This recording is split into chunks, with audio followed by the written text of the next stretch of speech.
Solo she goes, not about living life solo, but about living life solely responsible for what happens next. Let's do this. Well, after 3 years in the making, I'm finally pushing go. So in this first video, my goal is that we just open the conversation, that we just address the idea that life could be different. If we're open to it, life could be different, and the next 20 or 30 years could be different. I don't know what that'll look like for you. I don't know what it'll look like for me, but I encourage us to just open the conversation. I wanted us to be able to talk about that, about some of the options. I don't think we ask ourselves those questions enough. And so we find ourselves at 50 plus, and life is good. I have a good job, I have a home, kids, life is good. But is this it? Is this what the next 20 or 30 years are going to look like? I have friends that are in their 80s and their 90s, and it's so exciting. But then it also makes me ask the question, okay, so that means that's another 20 or 30 years. Is this what it's going to be? Just 20 or 30 years, more years of this? So I started to ask the question that, and I realized as an entrepreneur, I don't have a pension. I kind of forgot that. I don't have a pension.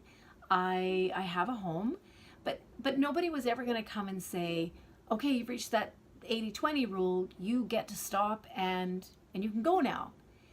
So if that was never going to happen, then why wouldn't I start thinking about what I want my retirement to look like now? And it may mean that I have to work till I'm 85, which is okay. I may not be able to, I may not want to, but I may have to in some way, shape, or form.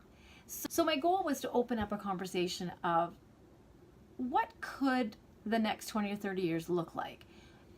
So we really need to know where we're at now. It's like booking a plane, booking a flight. You can't book a flight to somewhere unless you know where you're flying from. So let's get really clear on what that departing airport is. We have to get clear on where we're at financially. And that's kind of the messy thing. It pushes buttons for people.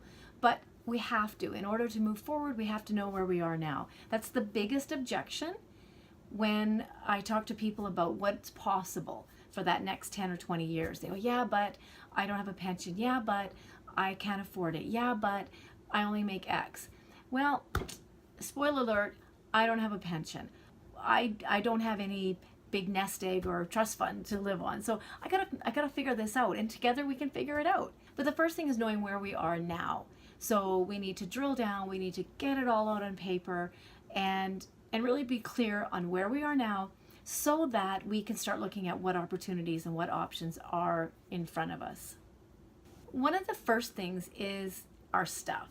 And that's a whole section of its own on downsizing and decluttering. But that really is one of the first steps. Most of us have too much stuff, and it really does hold us back from moving forward. So, and I've done a whole class just on downsizing and decluttering, but we'll get into that again later. But it is just this very first thing. I just want you to start looking at your stuff and look around. What could you get out from under? Because that really is liberating. It's so liberating to get out from under your stuff. And again, the term minimalist living or simplifying your life, it's gotten a little bit cliche, but it's so important. And it is really a big, important first step.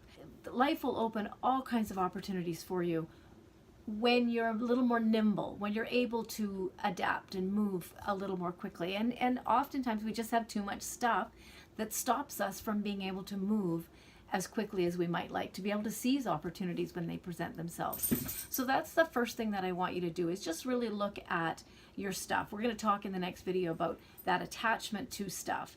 So for now, just start looking at your stuff. And below I've got a cheat sheet on what I call the 4 keep criteria. So does it have sentimental value? Is it functional? Is it beautiful? Do I smile when I look at it? Or does it have investment quality? Is it of investment quality? And we're going to talk about perceived value. So I mean true investment quality. It's appreciating. So it'll be worth more 5 years from now than it is now.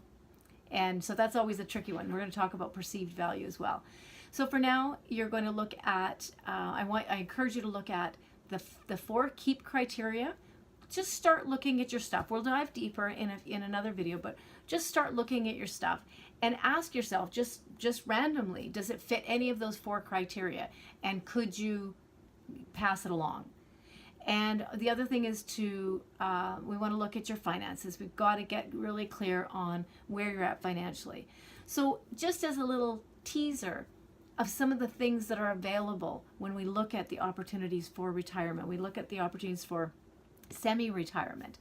More and more we're hearing about house sitting, going and living in someone else's house somewhere in the world, looking after their pets, looking after their plants. That's a possibility. That's a real possibility. Things like work away. And I know I'm going to kind of toss these out, but we are going to talk more about them. And it's really just a way of saying, if I don't have a huge nest egg, but I do want to start either semi-retire or I want to retire, what's next? And that's really what this is all about, is asking the question, what's next? This is good, but is this what I want to do for the next 20 or 30 years? So solo she goes, not about being solo, but about living a life solely responsible for what's next. I'll see you in the next video.